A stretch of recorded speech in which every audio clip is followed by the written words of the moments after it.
Assalamualaikum warahmatullahi wabarakatuh. Welcome back to my channel. Selamat datang kembali ke channel saya. Hari ini saya kembali menjumpai kalian untuk memberikan satu tutorial menarik. Judulnya 10 services yang sebaiknya kamu juga matikan supaya PC kamu keboot. Kawan-kawan, mau PC kamu keboot? Matikan dong 10 services yang tidak perlu dan kamu tidak memakainya. Mau tahu apa saja services tersebut atau layanan tersebut? Tonton video ini sampai selesai. Let's get tutorial started. Kawan-kawan, kalau kamu baru lihat video saya, baru mendapatkan channel saya, bantu saya dengan cara subscribe. Dan kalau kamu sudah subscribe, jangan lupa tekan icon belnya agar kamu tidak ketinggalan dengan notifikasi ketika saya mengeluarkan video yang terbaru. Rekan-rekan sekalian, tutorial ini sebetulnya tutorial permintaan ya, tapi saya tidak dapat menyanggupinya untuk sekarang ini. Jadi saya akan berikan saja 10 lagi yang sebaiknya kamu matikan daripada services tersebut. Saya kasih lihat dulu teman-teman ya, orang yang merequestnya.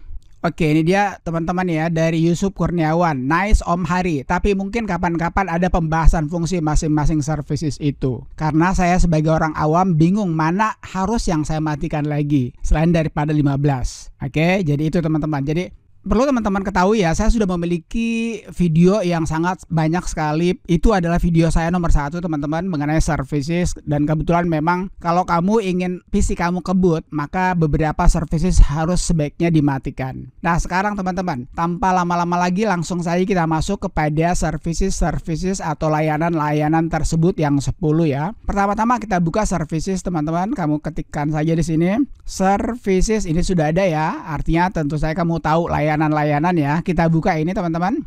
Nanti saya akan terangkan baik-baik ini teman-teman ya. Kita masuk yang ya extend aja supaya nanti kelihatan apa yang harus dilakukan, apa yang harus tidak. Yang pertama teman-teman. Oke, jadi yang pertama itu teman-teman yang harus kamu matikan atau sebaiknya kamu matikan lah, yakni Downloaded Maps Manager. Jadi kalau kamu tidak menggunakan map atau peta di Windows kamu, apakah itu Windows 10 maupun Windows 11, sebaiknya kamu matikan saja Downloaded Maps Manager. Ya, kenapa? Karena dia tugasnya itu mendownload teman-teman. Ya, mendownload map alias peta. Jadi kalau kamu tidak ingin mendownload yang namanya maps atau peta, kamu matikan saja. Kita cari teman-teman ya, ini sudah D. Ini dia teman-teman ya, Downloaded Maps Manager. Kita double klik ini. Nah, di sini kamu lihat di sini manual teman-teman ya. Jadi kita disable aja, kita nonaktifkan atau kita matikan, kemudian kita apply-kan, kemudian kita okekan. Jadi itu yang pertama teman-teman. Sebaiknya kamu matikan saja Downloaded Maps Manager kalau kamu tidak ingin mendownload maps ataupun peta di Windows 11 maupun Windows 10 kamu. Itu yang pertama teman-teman. Yang kedua teman-teman, yang kedua itu namanya Certificate Propagation Service. Yang mana itu teman-teman? Kita cari saja C. Ini teman-teman, ini Service Propagation. Ini gunanya untuk apa teman-teman? Ini gunanya adalah ya, ini kalau kamu menggunakan laptop ataupun komputer, tapi kebanyakan laptop teman-teman. Ini gunanya untuk smart card ya, kartu pintar. Jadi kalau kamu tidak menggunakan kartu pintar, maka kamu nggak perlu menggunakan yang ini teman-teman. Kamu cukup matikan saja. Sekarang kita lihat apakah kita bisa disable ini. Ini sudah disable kebetulan teman-teman ya, berarti ini bisa. Lalu kita okekan aja. Jadi kalau kamu tidak menggunakan yang namanya smart card, maka kamu matikan saja. Itu yang kedua teman-teman.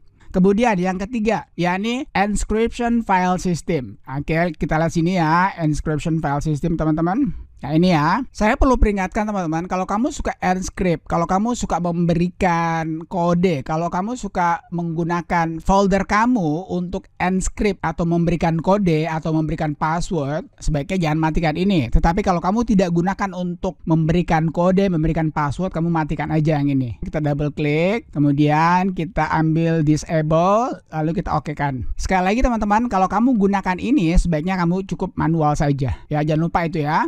Kemudian teman-teman, yang ketiga ada, yang keempat adalah Remote Registry. Kita cari R teman-teman, R ya. Nah ini dia teman-teman. Nah gunanya untuk apa Remote Registry ini? Kalau kamu minta bantuan orang lain untuk memperbaiki registry kamu, untuk memperbaiki hal yang tidak benar dari registry, ada kesalahan, maka kamu minta orang lain untuk membantu kamu untuk memperbaikinya. Kita double klik. Nah kebetulan punya saya sudah disable teman-teman ya. Jadi kalau kamu nggak gunakan ini. Kecuali kalau memang kamu minta bantuan orang lain untuk memperbaiki registry kamu, makanya kamu harus hidupkan. Tapi kalau kamu tidak gunakan teman-teman, kamu matikan saja.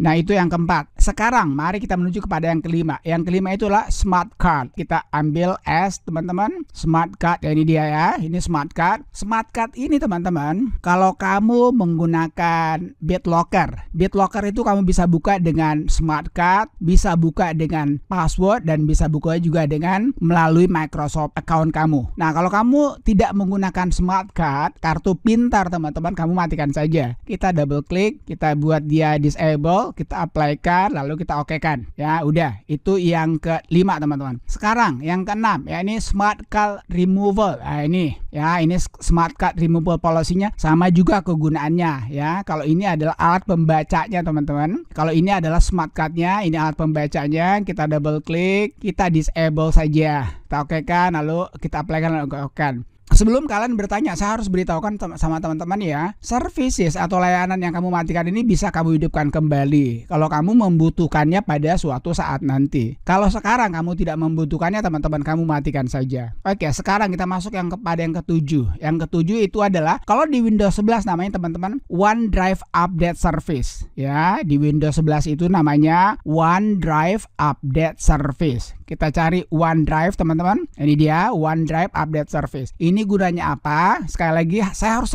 ingatkan teman-teman ya. Kalau kamu menggunakan OneDrive kamu untuk synchronize apakah email kamu, foto kamu, file-file kamu, data kamu, maka kamu tidak boleh matikan ini teman-teman. Kecuali kalau kamu tidak menggunakannya ya. Ingat teman-teman ya, yang namanya service itu selalu berjalan di background ya. Makanya kenapa saya bilang kalau kamu mau PC kamu, laptop kamu ke boot, maka services yang berjalan di background ini kamu matikan saja. Oke, kita double klik. Nah, karena saya menggunakannya teman-teman, saya nggak boleh matikan dong ya. Saya menggunakannya. Kalau kamu tidak gunakan yang namanya OneDrive Update Service ini, maka kamu matikan saja. Kemudian yang ke-8 teman. Yang 8 itu namanya Windows Biometric Service. Kita cari W teman-teman. Ini dia. Ini gunanya untuk apa? Nah, ini gunanya teman-teman, kalau kamu memiliki laptop ya yang menggunakan finger scanner atau menggunakan face scanner, kamu nggak boleh matikan ini. Berarti finger kamu nanti tidak akan berfungsi, tidak akan berjalan. Makanya Windows Biometric Service ini untuk desktop mungkin ya, atau untuk laptop yang tidak memiliki finger scanner ataupun face scanner, kamu matikan saja. Kita double klik, disable aja, apply-kan, lalu oke-kan. Nah, suatu saat nanti teman-teman, kalau kamu beli laptop yang ada finger scannernya atau face scannernya, kamu harus hidupkan ini. Itu yang ke-8. Kemudian yang ke-9 teman-teman, Windows Insider Service. Kita lihat sini ya, Windows Insider Service yang ini teman-teman. Nah, kalau saya teman-teman nggak boleh matikan ini. Kenapa? Karena saya mengikuti yang namanya Windows Insider Program. Kalau kamu tidak mengikuti Windows Insider Program, kamu matikan aja ya. Ya, lihat sini teman-teman, kamu disable aja. Saya nggak boleh teman-teman. Kenapa? Karena saya mengikuti program yang namanya Windows Insider Program. Makanya saya nggak boleh matikan ini. Kalau kamu tidak mengikuti Windows Insider Program teman-teman, kamu matikan saja. Dan yang terakhir teman-teman, ini Windows Mobile Hotspot Service. Ya, kita lihat sini teman-teman, ini dia. Nah, ini ya, Windows Mobile Hotspot Service ini gunanya untuk apa? Nah, misal ini gunanya teman-teman, kalau kamu ingin jadikan laptop kamu ingin jadikan desktop kamu sebagai hotspot. Maksudnya begini, orang lain ya menggunakan internet kamu itu lewat laptop kamu, lewat desktop kamu. Tetapi kalau kamu tidak menggunakan ini Windows Mobile Hotspot Service, ya kamu matikan aja. Kita double klik, kamu sudah lihat sini teman-teman, kebetulan ini sudah disable. Artinya saya menggunakan desktop dan saya tidak ingin membagi hotspot saya kepada orang lain. Alright, I guess that's it. Saya kira itu aja teman-teman ya. 10 services yang sebaiknya kamu juga matikan supaya PC kamu jadi keboot. Sebelum saya tutup teman-teman, saya harus ingatkan kembali bahwa services ini, layanan-layanan ini kamu bisa matikan dengan aman, dengan catatan kamu tidak menggunakannya. Kalau kamu menggunakannya lalu kamu matikan, maka tentu saja kamu akan bermasalah karena layanan tersebut tidak bisa kamu fungsikan dan tidak bisa berjalan. Jadi saya kira cukup jelas ya bahwa services services ini kamu tidak gunakan, matikan saja. Tapi kalau kamu gunakan, jangan kamu matikan. Kalau kamu masih ada pertanyaan seputar services ini, kamu tanyakan saja di kolom komentar. Akhirnya, thank you for watching folks. Thank you for watching friends. Peace. Wassalamualaikum warahmatullahi wabarakatuh.